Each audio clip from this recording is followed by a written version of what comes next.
Okay, forget everything you know about the hero's journey. The farm boys saving the world, the chosen one, throw all of that out. Today, we're diving into a story that flips the script completely. This is about a villain, and I mean a true villain, not some misunderstood anti-hero. He is purely unapologetically evil, right from page one. And this is him, Feng Yuan.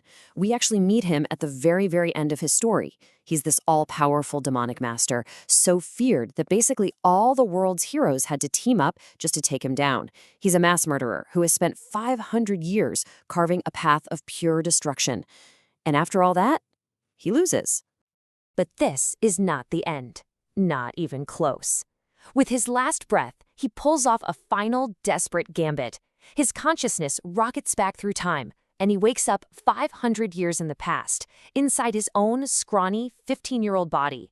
He's got no power, no strength, but he has something far more dangerous. Every single memory of the next 5 centuries. So, this is it. A villain's second chance. But you have to understand, this is not a redemption arc. This is the story of a demon using a second life to perfect his craft, to become even more ruthless, more efficient, and more powerful than he ever was before. Now, to really get this guy, we have to understand the world that made him. And let me tell you, this world is savage. It is brutal. There aren't any big, sprawling empires here. It's just a vast, dangerous wilderness where tiny clans are basically just clinging to survival. The only rule? The law of the jungle. The strong eat the weak. It's a constant, bloody fight just to see another day. So, how do you get powerful in a world like this? Well, it's not about meditation or finding your inner strength. Power comes from out there, from capturing these bizarre, mystical creatures called Ga. They're like the literal essence of the world, and they can look like anything: insects, plants, even weird minerals. If you can find one and refine it, you become a Ga master, and you can wield some absolutely incredible supernatural powers. And this whole system creates a super rigid hierarchy. There are 9 distinct ranks of power, and each step up is a massive leap in both strength and social status.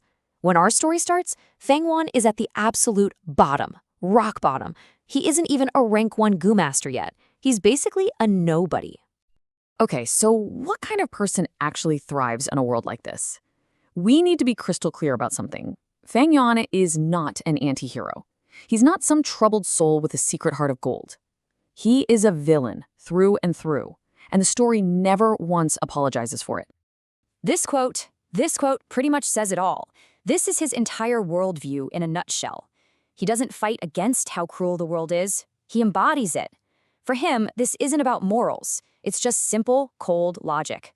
His mind is a calculator, and 500 years of surviving in a brutal world have just burned away every last bit of sentimentality.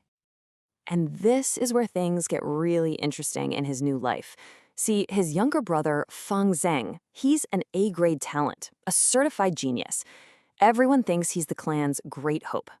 Fan Yan, on the other hand, he's a C-grade, totally mediocre. Everyone is betting on the prodigy, and they have absolutely no idea that a 500-year-old demon is hiding behind Feng Yuan's average, unremarkable face. This all comes from his core demonic philosophy. For Feng Yuan, everything is a resource. Family, love, those are either tools you can use or obstacles you need to get rid of. He looks at his scheming aunt and uncle not with anger, but with cold, detached calculation. To him, morality is just a cage that the strong build to control the weak. Every single thing he does serves one ultimate, singular purpose: achieving eternal life. So the big question is, how does a 15-year-old with no power and terrible talent even begin to climb back to the top of the food chain? Well, he takes his greatest asset, his memories, and turns them into the ultimate weapon. I mean, this is his fundamental problem, right? The entire system is built to reward natural-born talent, and he's got pretty much none. He has no support, no resources, no special abilities. The deck is completely, totally stacked against him. So what's his first move? He weaponizes his knowledge. Check out this early example. He remembers a long-forgotten legend about a super rare liquor worm that can purify a goo master's energy. Nobody else even remembers this story. He meticulously follows the steps from his memory, finds the worm, and it leads him to the hidden inheritance of a long-dead demonic cultivator. It's a total treasure trove that gives him his first, absolutely critical advantage. And that's the key. 500. 500 years of knowing where every hidden treasure is, knowing every future enemy's weakness, and knowing every single mistake he ever made the first time around.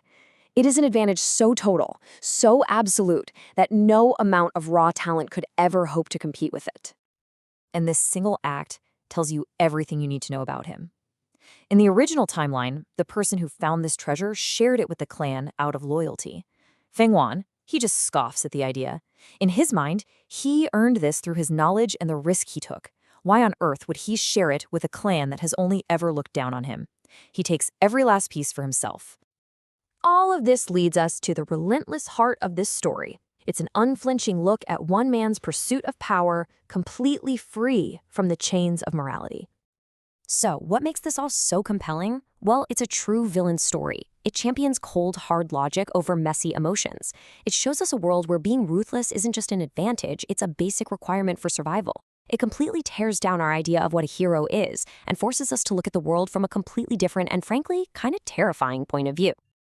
This quote right here really captures his entire reason for being. The way Feng Yuan says it, the righteous path is a nice paved road for the privileged, the geniuses, the clan favorites.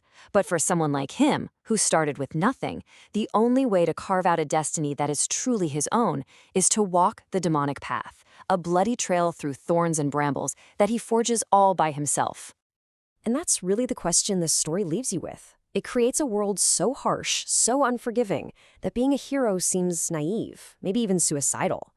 It really makes you ask yourself, in a world that rewards cruelty, is becoming a monster the only logical way to survive, and maybe the only way to ever truly be free?